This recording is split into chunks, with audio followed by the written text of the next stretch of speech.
Are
you ready? Are you ready? For the thousands in attendance and the millions watching around the world, ladies and gentlemen, let's get ready to rumble!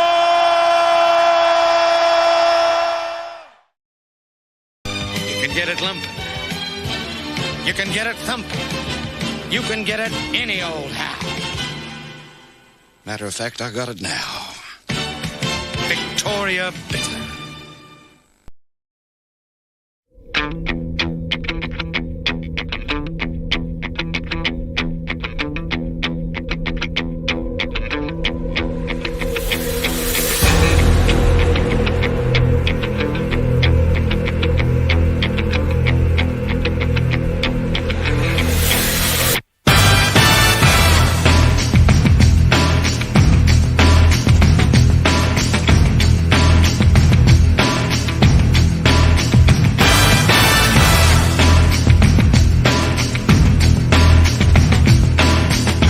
Phenomenal.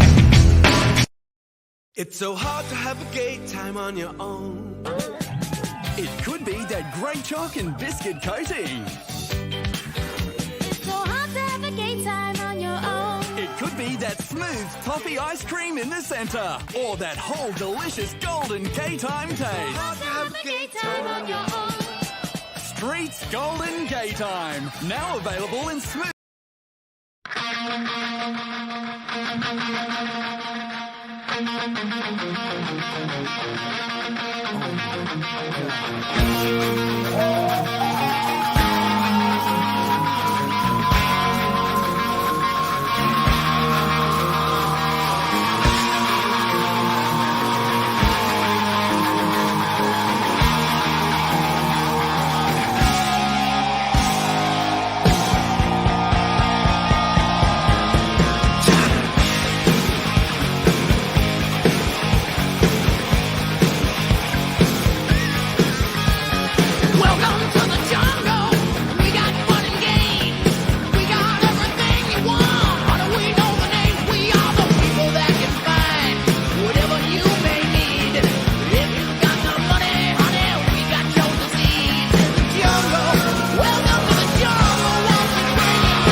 Welcome everybody, welcome to the show. How the bloody hell are you going? All you mad lads, mad whams, bogans. Feeling good. Thank you so much for joining us tonight. I know Ethan is live. Probably shouldn't say that in case you want to go over there. But so thank you very much for hanging out over here on my humble channel. Tonight we are of course live simulcast on Rumble. Got one watching over. That's probably me. You can click the link to the Rumble gang. One more to 625 followers. I would love to get to 1,000. To get to 1,000 followers on Rumble would mean the absolute world to me. You know, Camel got his stream taken down last night. Very fun stream, and but YouTube said no. And it just reminded me yet again why it is so important to build up the, what do they call it? Parallel stuff. It's the Bancroft cat stream. Yes, Nugget has been joining me lately. You want to say hello, Nugget? No, he's sleeping. Don't bother me. We have some fun stuff to talk about tonight, and of course we've got Andy Smith coming on with Dennis. I love having those guys on. They are always a lark, and because Kor-Drath is closing in I think it's in a week or so, and also there's some stuff that's come up, some fun Gail Simone stuff. There's some Zorro stuff, and but there's this stuff as well right here. Mr. Norin Rad is first. Norin, or can I call you Mr. Rad? You are one away, my friend, from double digits. And you'd be the only one of 3 to make it to 10 firsts for the year. So good luck. He says, I'm back, baby. Excellent. We got Jeremy Burt's in the house. Louis Fillet's here. Nova says, oh, great. Gail Simone's going to ruin it for us. Yeah, well, we'll see. We'll see. I'm very interested to see what Andy has to say about this. Steven says, that picture of Gail is unsettling, aren't they all? Bretsky, the Great's here. Mo can't make it tonight. This is, of course, Weeb Thursday, although we won't be talking about anything Weebish, I don't think. But he can't make it tonight. So, hail Mo Biggs, wherever he is. 6 Ways to Sunday. This is some EVS nonsense? Maybe, I don't know. We'll see. Look, we like to have fun. We like to laugh. Snark is in the house. She started the disaster of the current mainstream. She just can't come in all of a sudden and whisper pretty words without serious restitutions. I think that's what everyone is going to be saying. Sequential Treasures is here. Who else? Raiden Radio. I see Corey. How you going, mate? Citizen Ronan. Is this clickbait thumbnail for real? No, she didn't declare. We'll get to it. Let me get towards the show. Actually, I should send. Let me send Andy the link. He'll pass it on to Dennis. We'll get the boys in while I say hello to. Did I say Citizen Ronan yet? I'll say it again. We've got Randy Howell in the house. Sequential Treasures. The Don. He's still not first. Excellent pick of a wild boar bankrupt. She looks hungry. Oh no. Speed Killer's in the house. Who else we got here? Who else? Ralph Mack. Missed out on the poker last night. Camel wanted to charge $50 to come in and play free poker. I thought that was a bit steep. Ralph Mack being the denizen of the game that he is. Randy says, share the stream out. Please do. It's always tough streaming against bigger channels, but we do what we do. I said to Amanda B, and I see her in the chat, I said, Amanda, I stream Wednesdays to Saturday, 9 p.m., and I'm not going to let her down. So here we are. All right, I heard a beep. Speaking of Amanda, there she is. Hello, Amanda. Great to have you here. And Felix has the link master and D-Wag. All right. Hello, Andy Smith. What's up, Mr. Bancroft? How are you? They're down under. Very well. Down under, it's warming up. We're getting into summer. We're heading into summer. We're cooling down. Oh, wait, my head's a little chilly. Let me, Oh, look at that. Look at that. Very nice. I remember when I used to shave my head, not because I was bald or anything, not because I was follically challenged, but I just liked it like that. It was the look back in the 90s and early 2000s. I used to wear a beanie a lot as well. You surprised your head does get very cold. I wish I had that option of going, I'm going to shave it. I'm going to shave it. Maybe I'll just grow it back. I do have quite a look at that mane. Yeah, luscious mane. It's just the proportions, you know. It's like I don't know. Let's cover that up, and plus I get to advertise Battlebrick Road as well. That's right. You know, the funny thing is when I ride around with the windows down, sometimes just muscle memory, I'll still do this, and it's like, what am I doing? Oh, really? There's nothing there. Well, when did you lose your hair?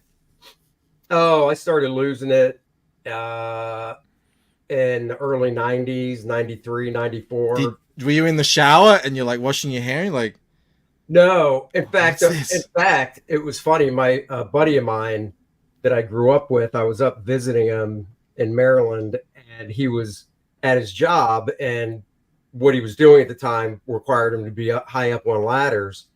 And I remember him going, dude, you got a bald spot. And I was like, what? Because I literally at the back. I heard, so I went and looked, and I was like, "Son of a bitch, it's thinning." So Yeah, that's where it's going to go for me too. But luckily, I don't think anyone in my family is properly bald. But yeah, I mean, every man, it gets a bit thin at the back there. That's okay. It's all right. You don't have to see it. But anyway, we're not here to talk about male pattern baldness as much as Angela Curry would love us to. We are here to let everyone know that Kor-Drath will be closing fairly soon. Have I got that right? Yeah, Soonish. we're looking at. Ooh, that's weird. Can you hear me? What's weird? Oh, you're No, I can fine. hear you. I thought you were going to point out, as you always do, the Australian dollars, and I was going to chuckle. But Oh yeah, no, I wish. Yeah, we're looking we're at. trying to get to 100,000. I mean, first of all, you got to get to 90,000, but that's Well, we doable. are That's though. like So technically we are. away. No, technically we are both. because we did do mirror campaign earlier in the year, so we're actually at 93. Oh wow! So well, then there you it's go. one of those things I have to keep whenever I do updates or whenever I do a live stream. I tell reminding people we're close to 100. Just show them the Australian dollars, and then they can see it anyway. Yeah, and then they'll be like, "Oh, we're getting the Bud Root 4-page story," and it's like, "No, those are Australian." Randy Howell's got it here in the chat, holding a sec, waiting for it to come up. So Yeah, Kor-Drath is sitting at 93,103 from 1,571 backers on all platforms. Thank you so much, Randy. Dennis. Hello. Live long and prosper, everybody. How you doing, Michael? I'm doing very well, Dennis. I hope you're doing well too. We just got back from a movie a little bit ago. So the new Exorcist movie. So yeah, it was a good one. It was good. Yeah, I can't. I'm not into scary movies anymore. I've got enough stress in my life. I don't need to get it in my entertainment. I hear you. James Craig says them's impressive numbers. Yeah, that is very, very good. And like people are noticing that it's, with everything that's going on in the world and increased competition and changing landscape, it is getting harder to get funded and get big numbers. And this is a testament to just how much people are loving Kor-Drath, that you pulled in so many backers, so close to 100,000. That's a big. You should be proud of yourself there, Mr. Smith. No, we are, and Bud Root turned in the last page, so I actually added that to the campaign page. So his whole 4-page story is there to see. Tomorrow I will put up the tiers if people want to try, or not try, but the 4 pages are going to be available for sale. So I want to put those up tomorrow morning. And can you hear that? I do hear that. I'm getting bombed. It's a bomber. Sorry. I got to hit the deck. Sorry, that's just a squadron of World War II planes just flew over me or something. I don't know what happened there. I apologize, Andy. No, that's fine. And your emergency broadcast system warning didn't show up. No. Maybe they're afraid to run through into the fires. I know, right? We're gonna have plenty of time to go through what you're doing on the campaign. But Lieutenant Hughes says something. Who's joining Comicsgate? I did title the stream. Gail Simone, of all people, are joining Comicsgate. I don't know if you saw that. I don't know if you know what that's about. And I'm very curious. Very curious. Also want to show this off. I was on in Dan Frager's chat the other day, and I watched this almost the entire stream. I lie, I missed a little bit of it. But I was so impressed, not only by his amazing inking abilities, but you supplied the underdrawing. Yes.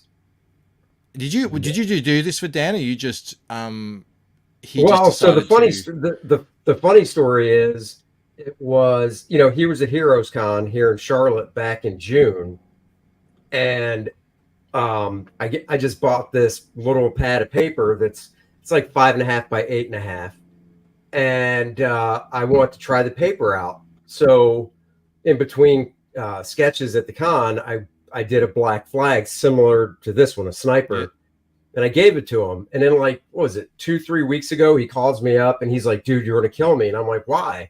He goes, "For the life of me, I cannot find that drawing you did for me, dude. I am so sorry, blah, blah, blah." Then I was like, "Don't worry about it. I'll just do another one." and mail it down to you. So I just did that. And I mean, it's pretty much the same pose because I remember exactly what I drew. And so I just did the other one and mailed it down to him. And he said he didn't get on a live stream. And I was like, oh, that's cool. I watched the live stream too. He actually called me when he was live. He said he muted it, so they couldn't hear him talking. But yeah, he called me and asked me if I wanted to come on. I was like, dude, I'm watching the game with my daughter. He's like, no worries. So, but I had it on my phone watching while I had the game on. So what do you think? What's the verdict? It's quite different from your dude. I love it. From your sketch, I love isn't it. I told him, I said, man, I absolutely love what he did.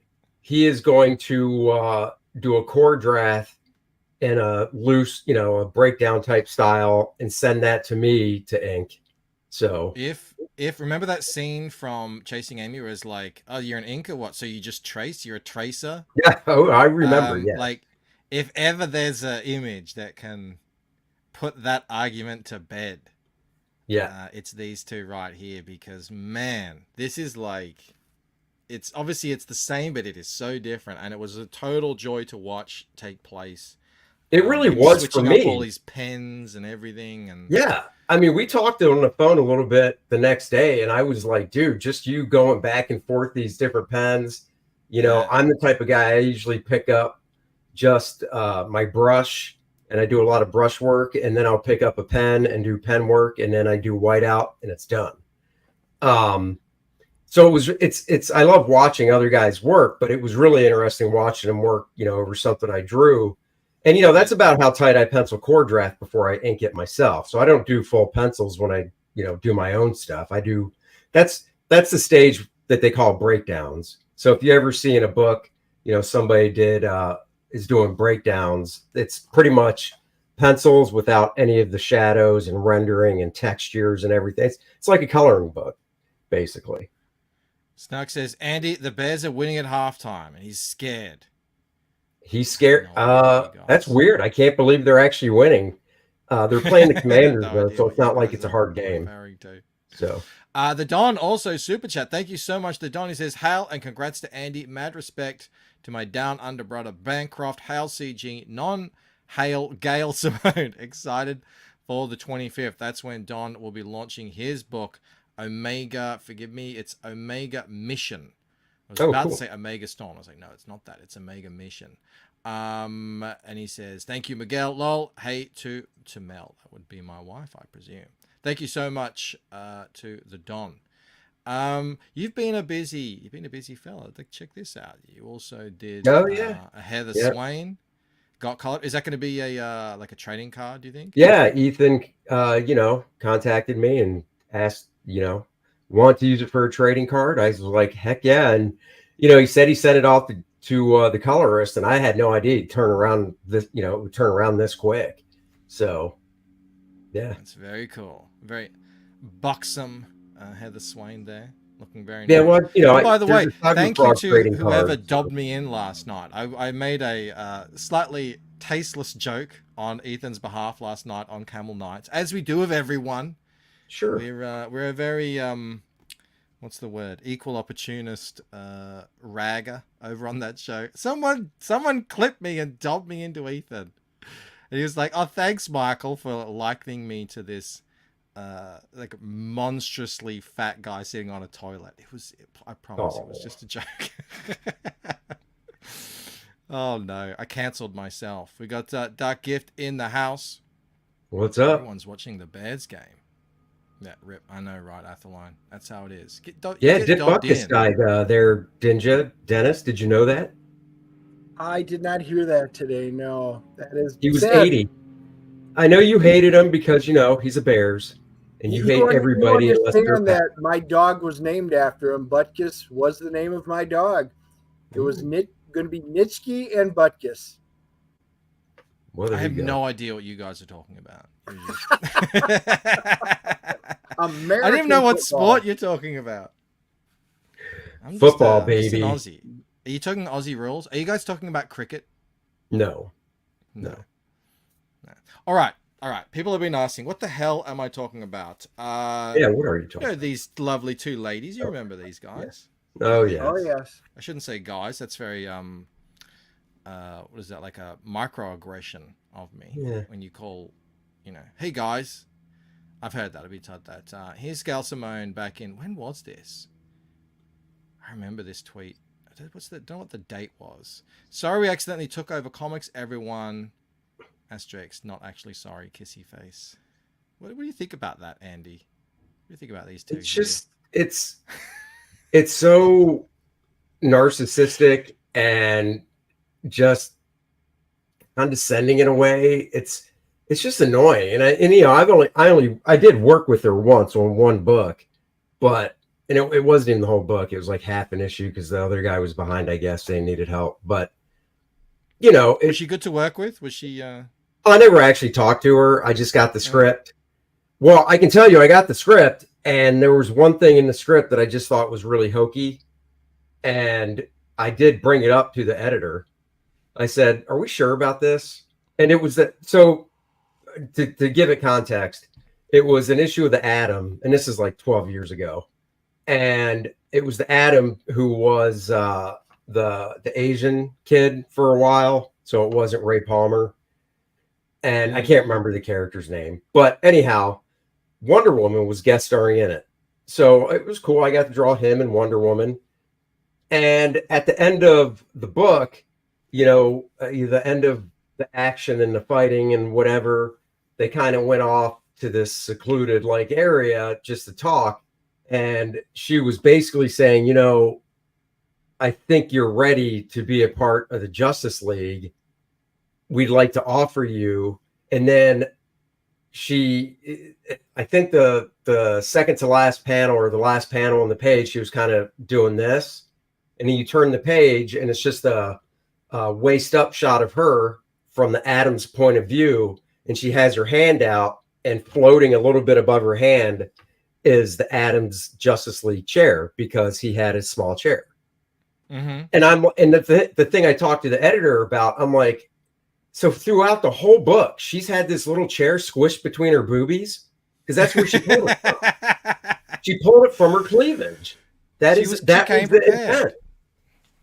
And the editor, no joke, said he's not with the company anymore. I still won't name him. He's a cool guy, but he goes, I know, I know. It's all fine. It's silly. It doesn't matter. It's just comics. What does it he's matter? He's like, I know, it's Gail. Just I can't do anything. Just draw it. I'm like, all right, it's stupid, but I'll do it. And whenever I would talk to like if I give a talk or something at a school or whatever, or college, I bring up that story because they inevitably ask about writers and stuff. And it really just cracked me up that, like, I could see if a dude wrote that, right? Because if a guy wrote it, you're like, oh, look at the guy being off. She holds stuff between her cleavage. But I just couldn't believe Gail wrote that. I'm like, really? She goes around this whole issue with this tiny little chair between her. I think Gail Simone was the original fridging person. I'm pretty sure she's the one who came. Oh, I think she was the one that got all over Ron Mars because of stuff in Kyle's girlfriend in the refrigerator. She got killed and put in a refrigerator. This tweet was sent out years ago. Really the height of the kind of celebratory strength of the kind of new direction of comics, which is much more female focused. Camel Moon says it, like, comics are for girls now. I'm like, oh my God, that is so, at least they're made for girls. And I was like, yeah, that's actually kind of true. They're really going for that webtoon crowd, the same aesthetic and everything. And this is the height of, we have fully converged on this industry. We're in full control. If you speak out against us, you're out. You're outcast with Comicsgate. You don't want to be that, because it's the worst thing you ever possibly could be. And it was also when they'd started counting Dogman and manga and all these other sales in with with American superhero comic sales. So we were getting articles like, this is the best year in comics ever, sort of stuff. So they were really crowing at this time. Snark says he wants to say about 2018. Yeah, it could have been. It could have been. So anyway, fast forward. I don't know if you saw this. Fast forward to 2023. It's quite a different scene. at the moment. Comic book shops are closing. It's all gotten very weird. It's really, they don't crow anymore. I don't know if you noticed that. Now they're actually starting to talk about what's happening in comics. Here's Gail Simone from just the other day. This was reported on Bounding Into Comics. Lots of people have been sharing around on Twitter. And funnily enough, here's Gail Simone actually making sense. And I know, that's amazing. The exact same things that Comicsgate has been banging our heads against the wall over, against a brick wall, going all the way back to when they were crowing about that tweet that they'd taken over. And this was the new direction of comics. And so she has a few points that she's going to offer to us. And I think, you being an industry professional, Andy, I thought it might be good to run them by you and see what you think about them. Ways that we can improve the comic book industry. Because apparently it's not doing as amazingly as, what's her name here on the right? That's Kelly Sue DeConnick, right? Is that who that famously, although she was being ironic at the time, she was doing it in a really weird way. She said, "Comics are booming." Right. But number one, let's not make sure veteran pros. Not making sure veteran pros have work if they want it. This is relating to the way that it's been now for so long. And Graham Nolan always shares out a really sad... the Herb Trimp story. The name of the professional. Herb Trimp. Yeah. Just absolute heartbreaker about how this industry ages out people, which is so weird because I'm assuming you feel like you're probably doing your best work ever. Get better over time. Yeah. Well, yeah, because everybody's different, but I'm always trying to push myself and try new things and experiment and stuff and just step out of a comfort zone. I mean, Kor-Drath, I've drawn that type of stuff before, but it's been now probably 10, 12 years since I drew, barbarian sword and sorcery type stuff. And even still, with the story that Dennis wrote, there were still things in there like I've never drawn before. So I just had to, it's just the thing where, if you want to draw comics for a living, you have to be prepared to draw anything because, and once again, I go back to when I give lectures and stuff, look, if you want to be an architect, you don't have to know how to draw people. Well, I mean, honestly, now you just do it on a computer anyhow. But still, back in the day, right? Back in the day, architects drew by hand with pencil and whatever. But the point is, to be a comic book artist, you have to be willing to draw anything at any time. They don't, when I first got in the business, one of my first jobs, I had to draw a horse, and I'm like, you have got to be kidding me. I'm like, what? And you can't just go to the editor and be like, sir, I've never drawn a horse before. Is there a way I can get around that? Could you write that story so I don't have to? No, you suck it up. You get the reference. You do the best you can. And you tackle the problem head on. And well, obviously this isn't just related to artists. I mean, it's writers as well. Yeah. This is the thing that happens. They have been retiring writers who have a track record of knowing how to write comic books for the comic book reading, buying market, who wrote legendary stories throughout the years, and retiring them because we got to bring in the new crop. We have to force in the new crop and prop them up, even though they're untested and haven't sold anything and can't sell anything, while we put out Chuck Dixon and Mike Barron and all these other names. And, in the old days, now I really do sound old, but, like 30 years ago and stuff, they would have Aaron LaPresti laughing at Andy hating horses. I don't hate them. It's just, you get used to draw. Like, they want to draw them. Well, no, it's just a side tangent. The first couple times in Kor-Drath, it was difficult because it's been so long. But by the end of the book, it was like, okay, I'm drawing horses. But what I was going to say is, back in the 70s, 80s, probably even 60s, going into the 90s as well, they would give these, the younger up and comers, whatever you want to call it, work, but they would do it in like a backup story, and then if they thought that went well, because it's hard to gauge on a backup story, unless they get tons of like fan hate mail. It's hard to gauge. So they might do that and go, okay, that worked out kind of well. Let's go with, a fill-in issue, and they would have them work their way up, not be like, hey, new guy, welcome along, take over Superman. This guy's off. Yeah. So, and it's the same thing with and then when you fail, mean, and when your book doesn't, sell, you're gonna fail upwards onto the next thing. We're gonna give you the next book because we're gonna prop you up. So that's number one. That's been really a major talking point of what Comicsgate and many others have been saying, and that they have just been completely against for as long as I've been interested in this sort of industry side of stuff, going back to 2017 that I've seen. Number two, not respecting the stories that came before.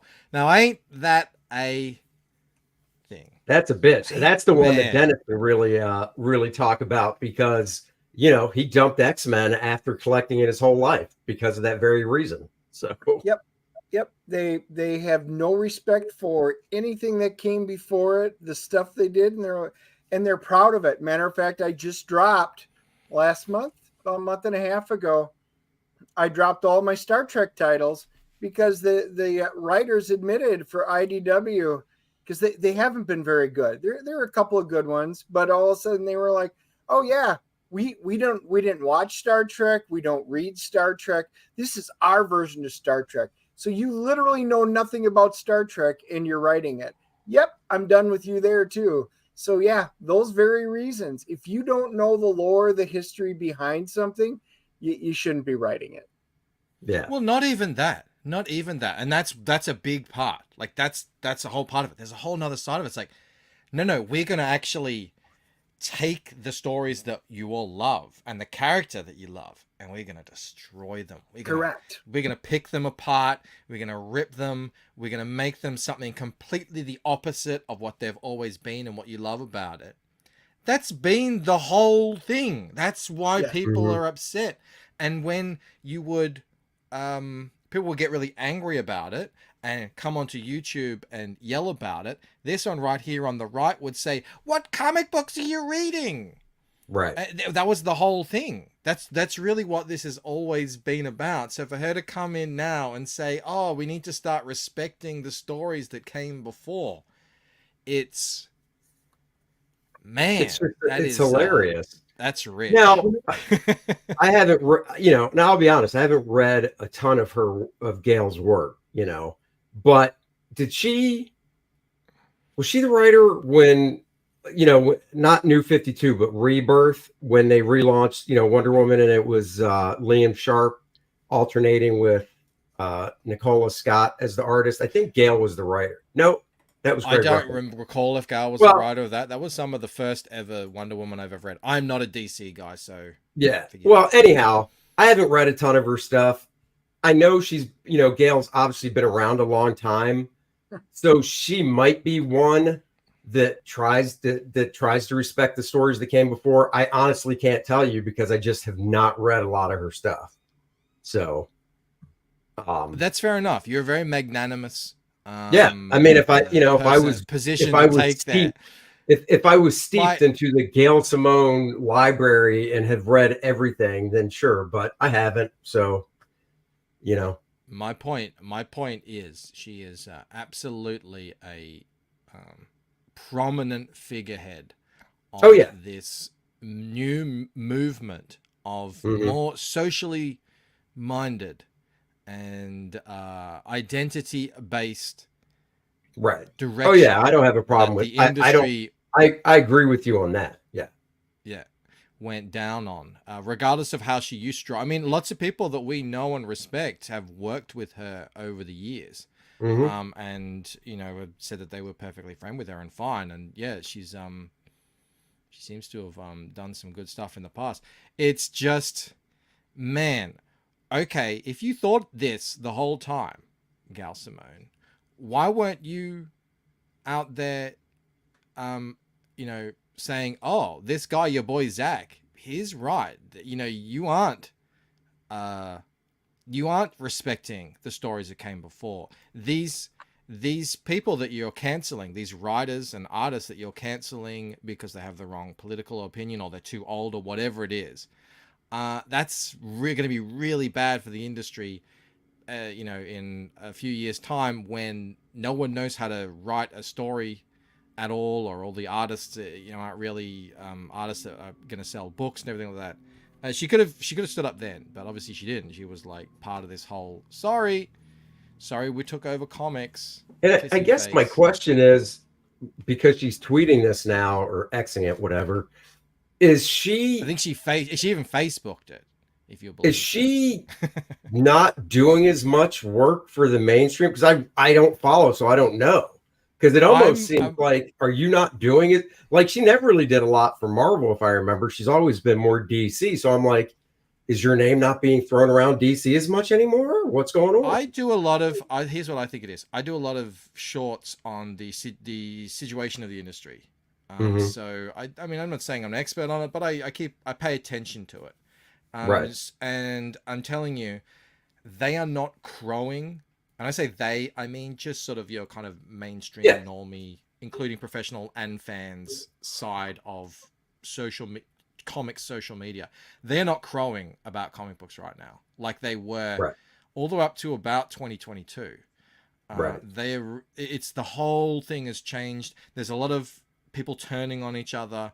A lot of people very worried, rightfully so, about their future in this industry, if you could even call it an industry anymore. Sure. If you watch your boy Zach videos, he goes into it deep about how so many of these professionals are living hand to mouth in, you know, sharing situations because they can't afford to live because there's just the scene has been run into the ground, just like everyone was trying to warn people about 6 years ago that this is what would happen.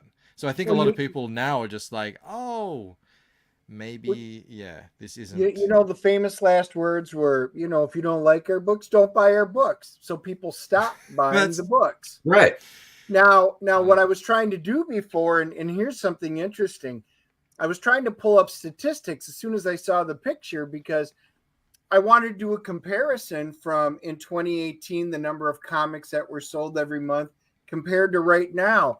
I can't find those statistics anymore. They will tell you the percentage that Marvel was at 36% this last month for overall market share, but they don't list how many of the books were in the market share. It'll tell you here's the top 25, the top 50, the top 100 comics, and it will list how much it costs. But nowhere on there does it anywhere tell you how many issues were actually sold. Right. And because they are hiding everything. There. Even the couple of sites I used to watch, all those stats are gone because they're not. Everybody went to manga and Comicsgate. Well, and the thing is, you know, and you know this, knowing statistics and stuff, people get fooled by percentages all the time because you can say something like, oh, yeah, well, there's a 50% increase in blah, blah, blah. Well, if there's only 2 and the increase is 1, who cares? You know, this is IDW's numbers, their stock value. Oof. I remember when they went below $1 because you go below $1 and 8%. And that's just IDW, you know, that's not the entire industry. But I do have another one that shows, I don't have it on me now, but it shows, you know, where comic books sit in the whole pantheon of, you know, images on a page telling stories. And it's way down. They are not the big 2 by any stretch of the imagination if you're gonna, you know, talk about manga and all that sort of stuff. So it is dire, and I think that's what's happening. I think that's why more professionals are coming out and talking like how Comicsgate has been talking for 6 years now, because it's just so blatantly obvious, and they can't fluff the numbers anymore. It's undeniable. And now you've got guys like Sean Gordon Murphy, who seems to be really headed towards creator owned, stuff like that. And I think that more and more people are going to jump ship and try and do it for themselves. Because that's really the only way left, unless you're one of a real tiny number of people who are actually making a really decent living off comics. That's the only way you can kind of make a living doing this. And even if it is a couple of people who are making it, that's not an industry anymore. It's not like it used to be. In the 90s, early 2000s, most of my friends have always been in the industry just because it's what I do for a living and stuff. We're all spread out, as you know, but you just talk to them and it's like, this is what I do for a living. I draw comics. And most guys, well, a lot of guys did have to, they for their salary to make a living, besides page rate, they relied on selling pages as well and stuff. And I'm one of the few that always was like, well, I'm just going to live off page rate because royalties come and go and prices of art come and go. And I don't sell my art anyhow. So I was just, I would always live off page rate. So, but, it's changed so much. And, each company, Marvel and DC, they still have not as many as they used to, but they still have the few people working for them that are, just like the big standouts and stuff. They still have a few stars. Yeah. Oh, yeah. And they're younger guys. There's some talent in there. I feel sorry for them having to exist in this current space where in any other time they probably would have been superstars, but just because of what's happened now they're well known and they're respected, but it ain't what it used to be. Now if you want to be a superstar in comics, you kind of have to go out on your own. Fourth Age says, oh, they fluff the numbers. Mike probably doesn't know that means something else in the US. I don't know what I'm saying. You never listen to me. We got to get to Kor-Drath eventually, so I'm just going to very quickly run over these last three because I don't think they're as germane. But not allowing the artist room to contribute, I mean, that's job to job. And I think, again, most you're going to get that most in a less corporate environment. And that speaks to, I think you alluded to a little bit, and we've heard these things a lot where you get editors and others and executives really forcing the hand of what the actual content is going to be, and that way leads to propaganda that we've argued against. Well, I find that one kind of funny in a way, because I can look at it from the standpoint of, well, does she mean that I should have say in the story? Because if that's the case, I'm not going to put any say into the story unless I get some type of pay for it. Because if you're hiring me as a penciler, or a penciler inker, I'm really not going to contribute story stuff because I'm not getting paid to. That's your job. Now, when I got into the business and a lot of my friends and stuff, I can tell you every writer I ever worked with, either on the phone or through email, because I would always try to talk to them just to get a feel for them and stuff, would say, hey man, you got the script. I like your stuff. Do whatever you want. If you think it's better for the story, go ahead and do it. Now that obviously doesn't mean change something super radically. What they mean is adding a panel, taking a panel away, combining things, whatever, and I've always had that freedom. But in the new realm of things with editors and kind of like you said, higher ups and stuff, they're just so picky. It's like, no, this is the script. You better draw this, and it's like, yeah, but it would work better. Find someone else who will. Yeah. So the last two, it's funny.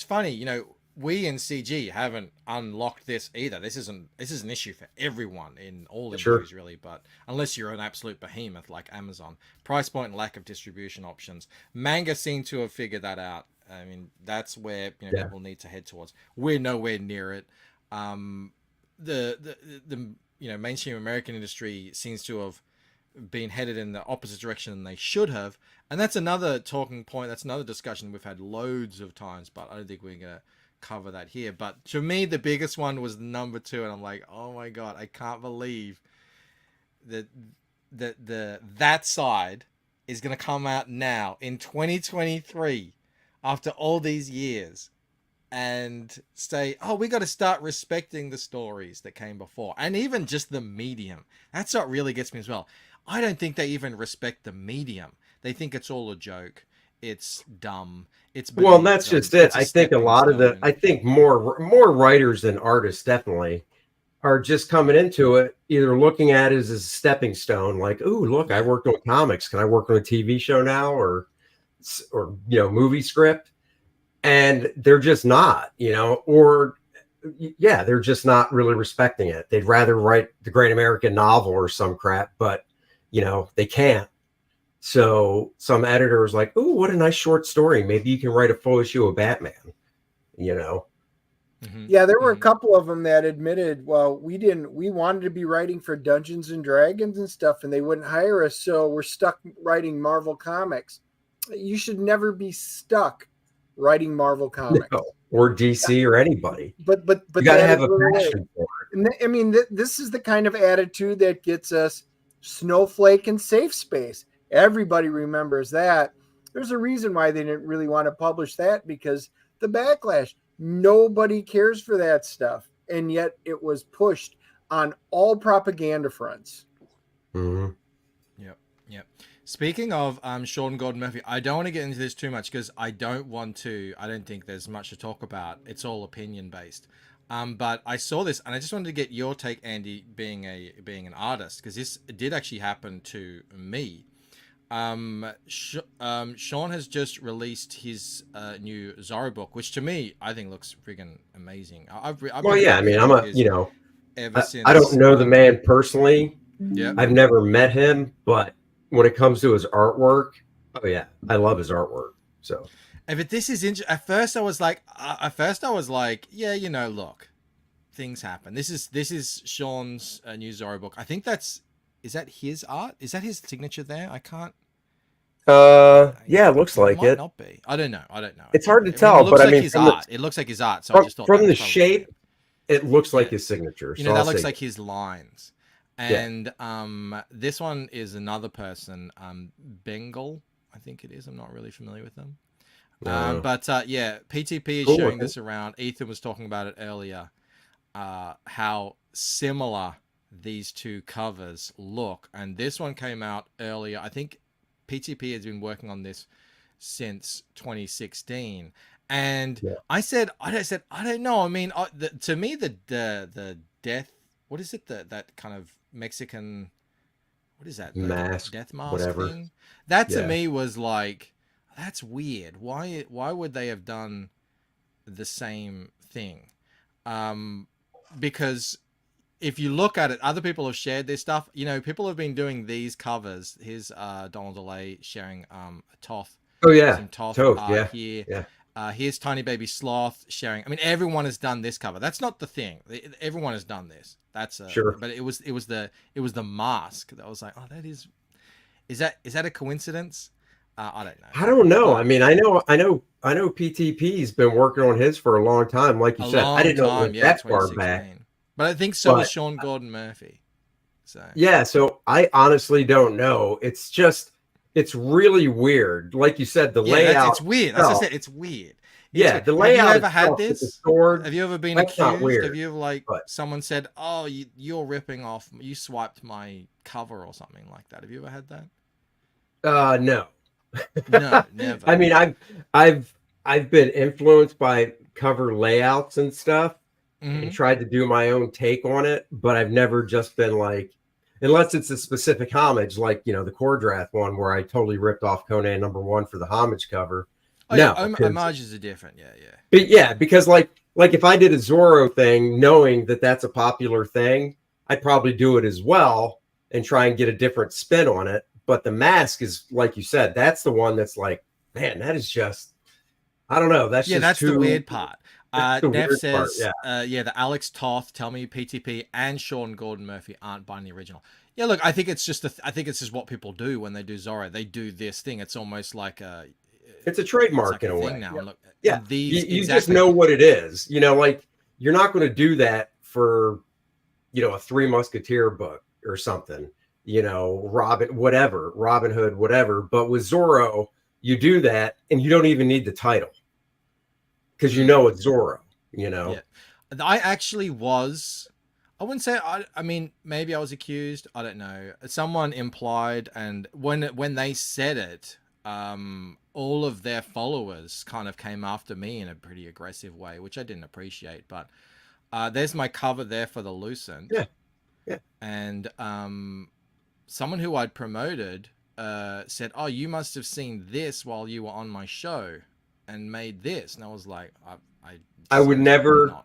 Even if I saw that and then saw your cover, I wouldn't connect the two because I didn't either. I thought it was a joke. I can't do a 1 point perspective of somebody, you know, either like your character's falling, the other one, I don't get the falling feel. I know he's not latched onto anything, so obviously he's dropping, but he's dropping down. It's totally that doesn't.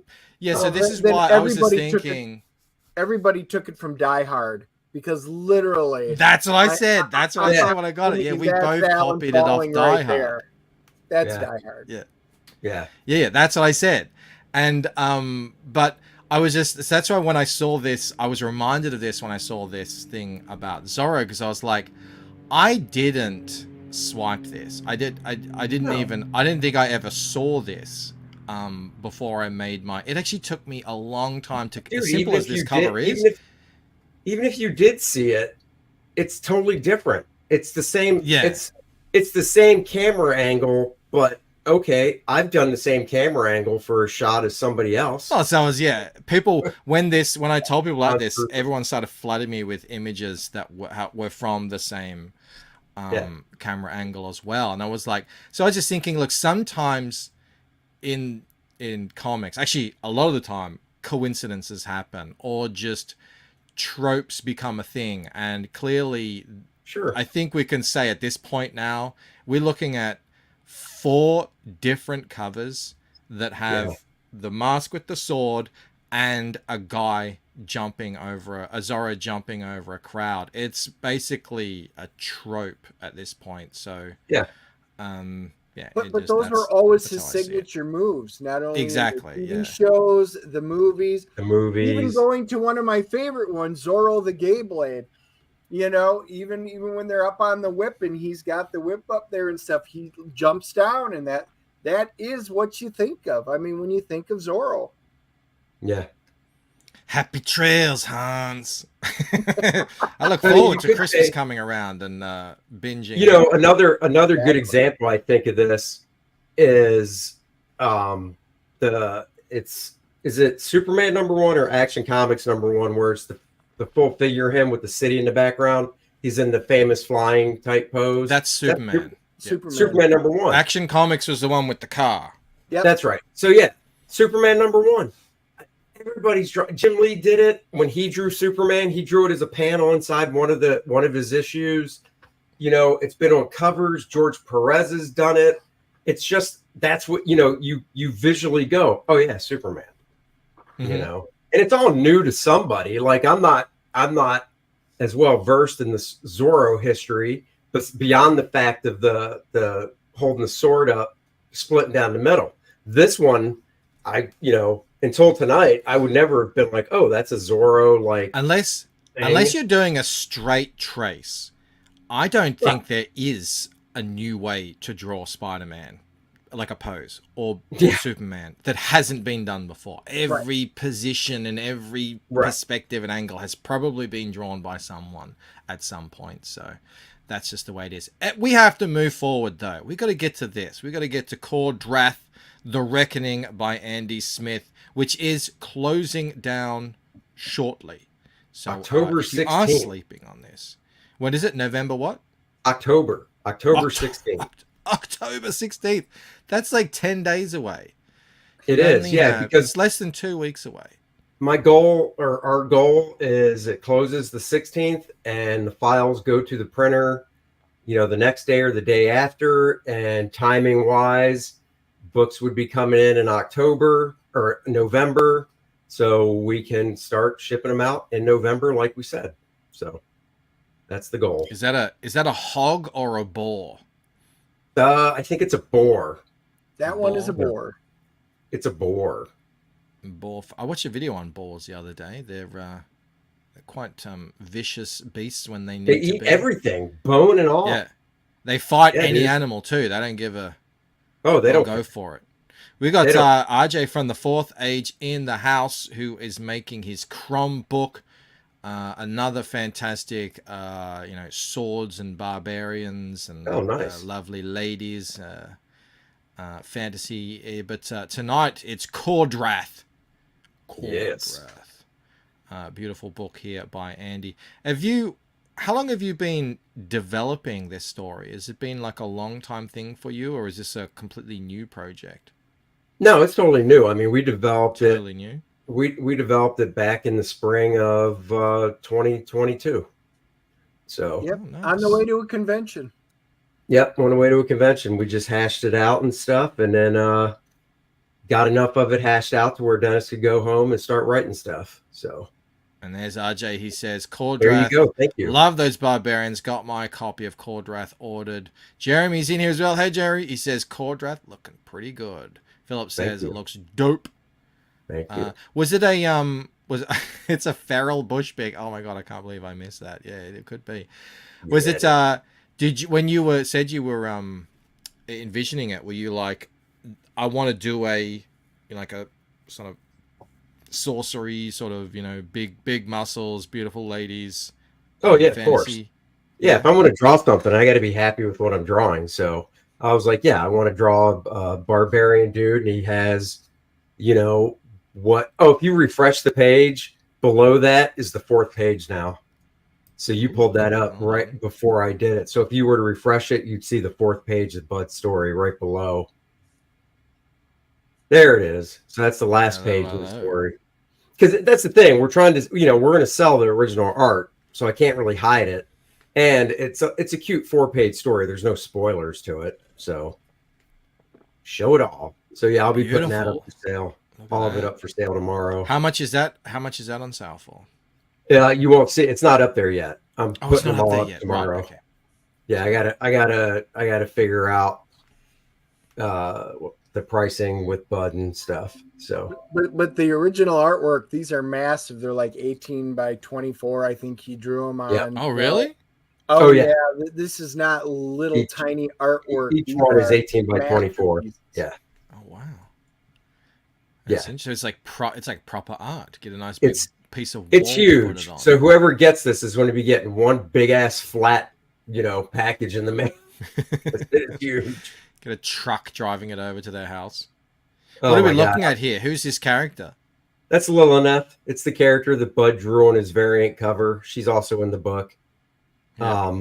She's a succubus. She can change shape and has powers and stuff as well. So she's out to get you fellas, so don't simp for her. She is. She's trouble. Yeah. She's got it. Her pet bats. I see Tinkerbell's in there as well. Well, you'll be when it's colored, she plays in more to the main story, but it's not Tinkerbell. So Tinkerbell is a copyrighted character. Of course this isn't Tinkerbell. It's a completely different, legally distinct character, obviously. Exactly. Fourth Age says Kor-Drath looks a little like John Norman's Gore for the story. Oh, I've heard of Gore. I'm familiar with that. Yeah, that's Dennis, you've heard of that Gore, haven't you? Independent thing. It's but what I'm saying is it's older. I mean, that's not anything new. That's older, isn't it? Yeah. Yep. It's an electrifying fusion of Conan, Game of Thrones, and the enchanting enchantment of Dungeons and Dragons. That's Kor-Drath. Oh, and look, you can read 11 pages right here, right now. No, you can read 8 there, but if you click on where it says read 11, that'll take you to the Kor-Drath website, because one's not really safe for work. I mean, it's safe. I shouldn't I mean, click on you it can then? show it. Can I click on it? Is it like... Yeah, go ahead. You can show it. I don't care. I just don't think Indiegogo would have liked having it on there. So. Oh, I see. Yeah. Yeah, not everything is rated G or PG. Oh no, this book is pretty much for 15, maybe 14, but I wouldn't go much lower than that age-wise. You So- look At least like for you're those having a of you that are lot of taking fun it to drawing these school. pages, Andy. I am, and it's hard to imagine that I drew that specific spread. Probably about over a year ago, because it's been on the campaign since day one. So I drew that spread probably in June or Yeah, July. this is probably the first thing I remember seeing. It was. Yeah. Kor-Drath, this spread. Yeah, because he complained. As a matter of fact, because he goes, seriously, how much can you fit in a 2-page spread? Seriously. So I threatened to do more 2-page spreads with battles if he kept complaining. Yeah. We And got there's Mo another Biggs one in the in the house. front. He says, Bancroft finally did a Thursday stream right. What did I do? I don't know. I got Not Safe for Work up, ladies. RJ, I says, who's the colorist on this book? Oh, a guy named Nanjan Jambiri. He's in India. I've worked with him. Oh God, I think the first time we did stuff, it was for something else. It wasn't my stuff, but it was my stuff, but not my Astonishing Comics is what I meant. It was for a different company, but probably 5-6 years ago. So. Oh, they look great. They look great. Yeah, Jeremy says, I'm going to go read this first 11. Anything Thrones inspired gets a second look from me. Yeah, I've always been really impressed with what you're putting together on this, what RJ has put together on Crom. I really feel like this whole genre is just ripe for a real big comeback. And the nice thing is, men doing manly things. I've seen the other books by the different guys, and the nice thing about this, I guess you can say it was superheroes too. It's all different. You're not going to get the same thing because we're all different, and Dennis and I see things a certain way and want the story to go a certain way, and Jimmy Reyes does Dragon Rage, and he's doing. Oh yeah, I forgot Dragon Rage as well, and that's Yeah, great. and as his- well. There's Totally no different soy. concept. There's no soy in. You can't have soy in this genre. It's not. Well, not Yes. only that, but for me, Whoa! this whole All right, thing all that- right. Moving on. this whole thing Whoa! is- Whoa! What? Told got you. me, Andy. Yeah. That's it. That's the only page. That's the only page that happens on. So It's like fine. It's fine. Yeah. No, I'm just saying it's not. Porn movies, it's all over the place. But a nice R-rated movie has a good story. But if the couple in the R-rated movie is really into each other, you do it tastefully. So Yeah. it was tasteful. Everyone saw I call them wangos, Andy. That's my There you go. made up word from them. Or Tatanga legs. SDA cooned. Wow, you're quick, SDA. I flicked past that in like a second. You did good. Hopefully YouTube right. won't notice. Is That page took me a Bancroft- long time to draw because I kept getting distracted. So No, I was going to say this is high fantasy, and when you're dealing with high fantasy, it's all about world building. So really, this whole thing, you may see a few things here. Oh, well, that's a this or that, or maybe that's an orc, or maybe that's that. No, this is all completely different. Magic works completely different than it would in any of your mainstream stuff. But it's all about world building and being able to tell the stories and how it's being used and why it's different and exciting and unique and different. And, now that we've seen the product, you've gotten a vision of it. And now that it's basically all done and just out there and, proofed everything, it turned out as well as we could have hoped for. yeah, it looks amazing. it's You guys really nailed it. it's cool seeing because the proofing, I've said this on other streams, the book, except for, we're leaving the campaign open for a couple more weeks.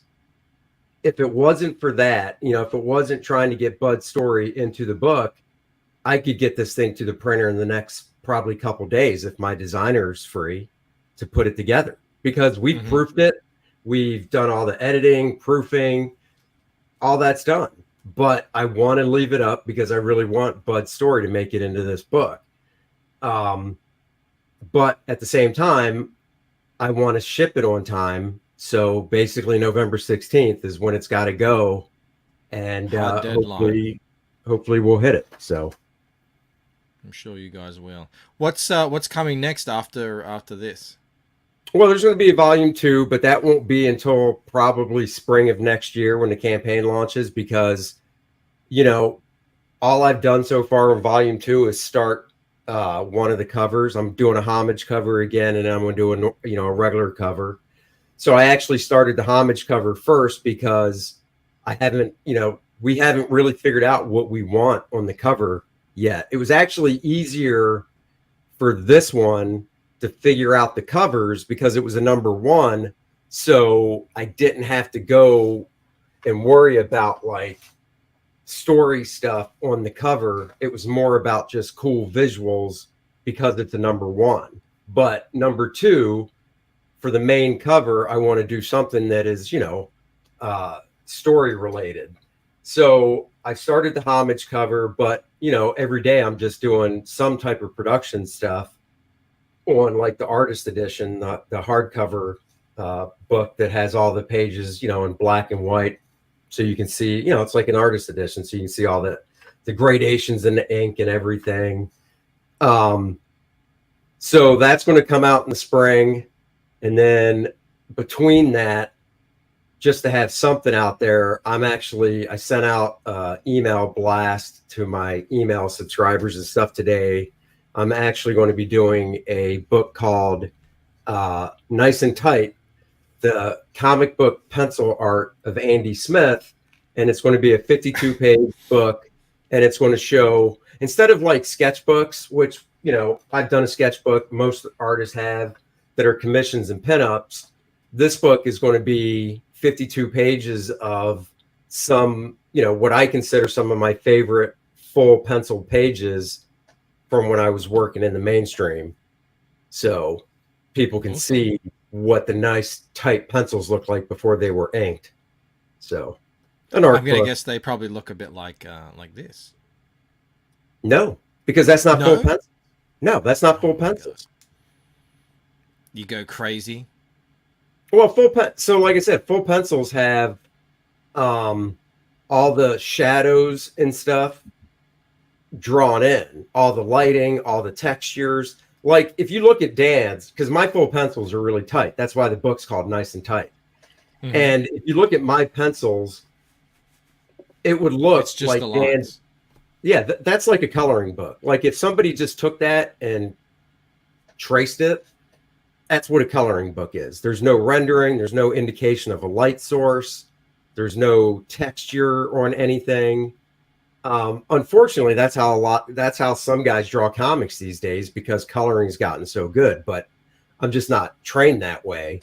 So you're old school, right? So like my full pencils would have all the blacks indicated, just like Dan did and everything. Are there any examples of that on this page, or we're gonna have to wait? No, because I don't pencil that tight when I ink my own work. Yeah, of course. Well, there you go. What about this? So that's the artist edition where I took, because all my originals for this book were on paper. So I showed Dennis when the whole book was done. I mean, he saw it in progress anyhow, coming over here once a week, but. When the whole book was done, I was like, there it is. And it's, it's a stack of paper, like, an inch or so thick. And, so cool. I scanned every page in full color, even though it's just black and white, but it's in full color. So you can see pencil smudges and white out and the gradation in the ink. So it's, it's the closest thing you get to holding the original art. That's very cool. Is it normal comic book size? Is it slightly bigger? No, it's 9x12. So it's bigger. It's a hardcover. It's 96 pages. It has art. I had to do a few spot illustrations for the game module that we did that Dennis wrote. It's got Bart's cover inside of it as well that he did for the game module in black and white from his original art. That's the Mayhem in How do you The pronounce that, Dennis? Mirador Mountains. Miramar.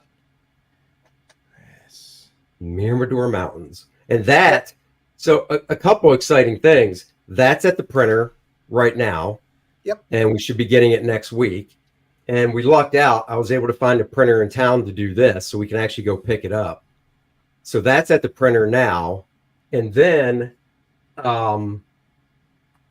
if you can full screen me because I'm too tiny to show this stuff off, but we got some stuff in. Let's have a look. Got the Lona trading cards in. Dennis hasn't even seen these. We were at the movie. We were at the movie, and my daughter texted me and said, "You got a lot of boxes here," and I was like, "I know what they are." Yes. So we got the Lona trading card in, which you can still buy if you didn't get it for free for signing up. We've got the nice Shattered Reach map right here, Beautiful, which every backer gets, and then of course you hadn't seen any of these yet, Dennis. No, we were not at the real life. movie when they got delivered tonight, and I was like, "Oh yeah, I've been Look waiting." at that. That came out great. Every you got an backer gets one. exclusive. Michael, you're got an exclusive on your channel. No, breaking news. I wish I had one of those things like JDA has. So yeah, these are the playable character cards that every backer gets because these were stretch goals. They've got the art on the front by me and Dan Lawless with their stats on the back, so you can play them in Kor-Drath or D&D, whatever. They're, you can convert the stats easy. So every backer gets all these goodies as well. So these all just came in. I literally lugged up all these 8 boxes before the stream and was able to bust them open and get one of each out. So there you go. Excellent. Well, they look amazing. They look great. Most pointed out, I always end the show right after he gets here, except when I got Andy on. We did run a little bit long on the discussion, but there was so much to say. There was, and I didn't want to deprive the fellas of being able to talk about Kor-Drath for what will no doubt be, at least on this channel, the last time, because this is off the print. It will be shipping very soon. The campaign will be coming down October 16. I still love these ads. I do love the kind of retro. I love those things. Well, that's one reason I like doing the homage covers because it's so cool. I draw it in my style, but I stick to the layout as tight as possible, and I try and stick to the color theory of the original cover as well. I'm hearing a lot of people say they want to go back to the flats, and I'm not against it at all. It's something about the just flat colors, bright pops, easy to read. Well, if the book is if the book is drawn the right way, then flat color's fine. But if you do just line art, kind of like what I gave Dan to ink of the sniper character, flat color doesn't really cut it because you don't get a sense of the shape or form because the artist didn't indicate any of it. No, you're talking about me right now, Andy. You're talking about my art when you say. Oh, okay. Luckily, I'm my own colorist, so it's fine. Well, yeah, it's all part of it. Look, I tell you what, to give a shout out to another great artist, I just got my copy of Broken Volume 2 from Kenneth Rocafort. Talk about doing everything. Do you letter yours as well, or do you hire that out? I could, but I don't. Primarily because I think Eric is a better letterer than me, obviously, because that's his job and he knows all these things that I don't know. I could learn it. I could do it. I would rather spend that time on other stuff. No, I'm the exact same way. I'm happy to pay Eric.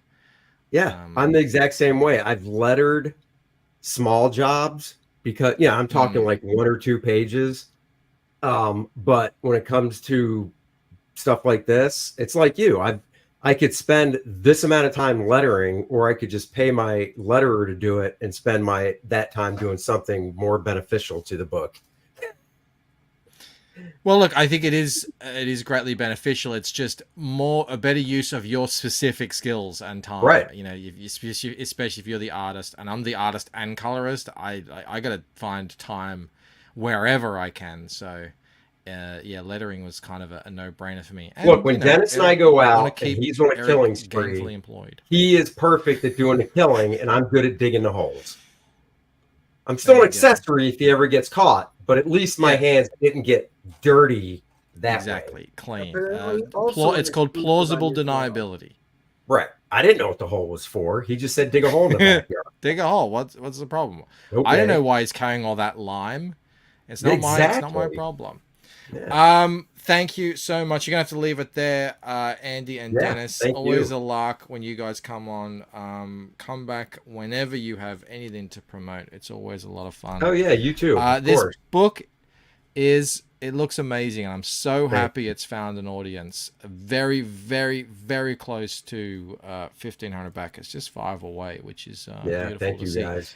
And this is also we just picked up another one. We have to remind you this number doesn't reflect because there was another campaign as well, so it's actually very close to 100,000. It's 90. Randy is the man. It's $93,169. Beautiful. So guys, we're less than 7,000 away to getting that 4-page Bud Root story. So it's 80 pages of story. Well, not only that, but the Bud Root artwork will also be in the artist edition as well. Fantastic. Gotta get to it. Well, gotta get it. Thank you so much, guys, for coming on and hanging out and chatting about Gail Simone of all people tonight. And congratulations on another cracking campaign, Andy and Dennis. Thank you very much. The biggest thank you of all goes out to the wonderful and amazing, incredible Sexiest Chat and all CG. I'm going to send you guys over to the Creative Block over on Phil Diaz's channel. I hope you enjoy that. I'm going to go get some lunch, and I will see you tomorrow, because tomorrow we're launching Pump Kids by Nerium, which is an all-ages Halloween-themed book, which looks like a lot of fun. So very nice. We'll come back and hang out with us then. All right, guys. See you later. Thank you. Where's my outro? There it is. Bye. Individually, we are weak, like a single twig, but as a bundle, we form a mighty fat.